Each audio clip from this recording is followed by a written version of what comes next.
नमस्कार, स्वागत है आपका चुनाव आज तक पर। मैं हूं रवीश पाल सिंह।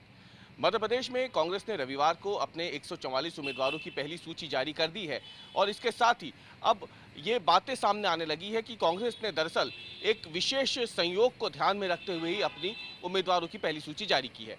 ये संयोग क्या है? ये संयोग है 9 अंक का, यानी 9 नंबर जो है उसको ध्यान में रखते हुए ये सूची जारी की गई है, क्योंकि कांग्रेस की उम्मीदवारों की संख्या से लेकर जिस समय पर यह सूची जारी की गई थी और जो विशेष दिन इस समय चल रहे हैं देश भर में, नवरात्रि के विशेष त्यौहार जो चल रहे हैं, उसको ध्यान में रखते हुए सूची जारी की गई है।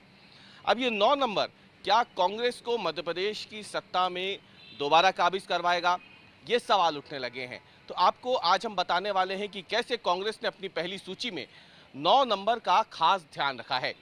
आपको बताएं कि कांग्रेस की सूची जो जारी हुई है, ये हुई है रविवार सुबह 9:09 पर। नवरात्रि के दिन चल रहे हैं, 9 दिनों तक माँ दुर्गा, माँ शक्ति की आराधना का पर्व है ये। यहाँ पर भी अगर आप देखें तो ये 9 नंबर है। कांग्रेस ने उम्मीदवारों की जो सूची जारी की है उसमें 144 नाम है और अगर इस 144 का कुलांक निकाला जाए तो ये कुल अंक मिलके बनते हैं 9। कमलनाथ पहले ही साफ कर चुके थे कि कांग्रेस अपनी सूची श्राद्ध पक्ष में नहीं बल्कि नवरात्र में ही जारी करेगी। यानी इतना तो तय था कि सॉफ्ट हिंदुत्व की राह पर चलने वाली कांग्रेस ने यह पहले से ही मन बना रखा था कि वो श्राद्ध पक्ष नहीं बल्कि जो सुखद संयोग बनेगा नवरात्र पर्व में, उसी पर अपनी पहली सूची जारी करेगी। पूर्व मुख्यमंत्री और वर्तमान में प्रदेश कांग्रेस अध्यक्ष कमलनाथ से भी जब इस बात पे सवाल पूछा गया कि उन्होंने 9 नंबर का जो विशेष महत्व है उसे ध्यान में रखते हुए सूची क्यों जारी की, क्या वो ये सब मानते हैं, तो जरा सुनिए कमलनाथ का जवाब क्या था। सूची जारी करने में आपने मुहूर्त का बहुत ध्यान रखा है, पितृपक्ष में जारी नहीं की, नवरात्रि में की, कल भी 9:09 पर 144 1+4+4 9, ये सब सारी चीजों का भी ध्यान रखा है। देखिए, हम सब चीजों का ध्यान रखते हैं, आपका भी ध्यान रखेंगे।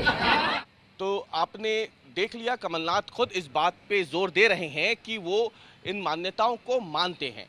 मध्य प्रदेश में वैसे भी कांग्रेस सॉफ्ट हिंदुत्व की राह पर आगे चल रही है। साल 2018 से लेकर अभी तक कांग्रेस की अगर हम बात करें या कमलनाथ की बात करें तो हिंदुत्व के ऐसे कोई संकेत बाकी नहीं है जो कांग्रेस ने अपने साथ ना रखे हो।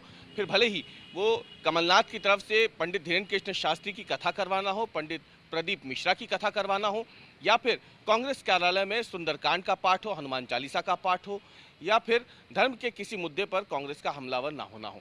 महाकाल लोक में जो घोटाले के आरोप लगे उस पर भी कांग्रेस जमकर हमलावर रही भारतीय जनता पार्टी की सरकार पर। और अब हिंदुत्व की राह पर आगे बढ़ते हुए कांग्रेस ने एक तरीके से ये दावा किया है कि जो 9 अंकों को ध्यान में रख करके उसने विशेष चौघड़ियों को और इन शुभांक फलादेश जो हैं इनको ध्यान में रखते हुए जो सूची उसने जारी की है उसका आध्यात्मिक रूप से फायदा, धार्मिक रूप से फायदा कहीं ना कहीं कांग्रेस को मिलेगा। कांग्रेस ये दावा कर रही है कि मध्य प्रदेश में इस बार उसकी सरकार 150 सीटों से भी ज़्यादा विधायकों के साथ बनने वाली है और कांग्रेस यहाँ पर यह भी दावा कर रही है कि अगर उसकी सरकार बनती है तो ये साफ कर हो जाएगा कि भारतीय जनता पार्टी जिसने श्राद्ध पक्ष में, पितृपक्ष में अपने उम्मीदवारों की सूची जारी की थी वो कहीं ना कहीं उसे नहीं फली और इसीलिए कांग्रेस ने नवरात्र के पर्व को ध्यान में रखते हुए जो सूची जारी की उसने कहीं ना कहीं कांग्रेस का ही फायदा कराया और उसकी सरकार मध्य प्रदेश में बनी। तो कुल मिला के सॉफ्ट हिंदुत्व की राह पर चलते हुए बड़े बड़े धार्मिक आयोजनों के बीच कांग्रेस ने एक तरीके से इस धार्मिक महत्व वाले त्यौहार को भी चुना है अपनी उम्मीदवारों की पहली सूची जारी करने के लिए और इसमें खास ध्यान रखा गया है 9 अंकों का। देखना यह है कि क्या कांग्रेस को ये 9 नंबर यानी ये जो 9 अंक है ये मध्य प्रदेश की सत्ता पर दोबारा काबिज करवा पाते हैं या नहीं।